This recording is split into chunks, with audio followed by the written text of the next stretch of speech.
And President William Ruto says the tax, which is now at 14%, will be increased to 22%. Ruto has accused opposition of driving the high taxes narrative, saying he anticipated resistance to tax hike plans. Felix Wanjala with that report.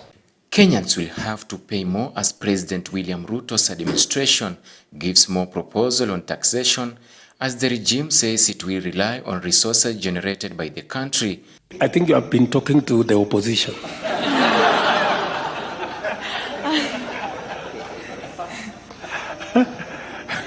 Because they are the ones who are driving this narrative that I have increased all the taxes. National Assembly Committee on Finance has continued to gather views from the citizens regarding 2024 finance bill, as President William Ruto promised to move GDP ratio from 14% to increase to 22%. Possibly this year we will be at 16% from 14%.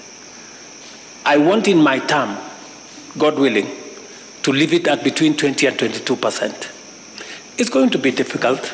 I have a lot of explaining to do. People will complain, but I know finally they will appreciate that the money we go to borrow from the World Bank is savings of other countries. The head of state was addressing Harvard Business School class of 2025, saying his plans have been faced a lot of challenges.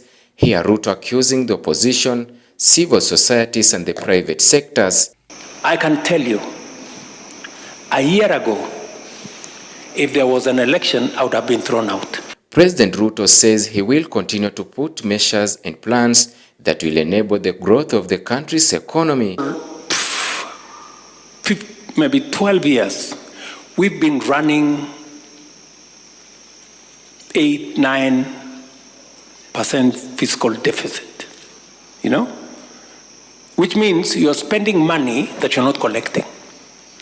And you keep, digging a bigger hole to fill the other one all the time. And now we have a debt that is heading towards unsustainable. I am not going to preside over a bankrupt country. I am not going to preside over a country that is in debt distress. Felix Wanjala, News Outlook, Tandao TV.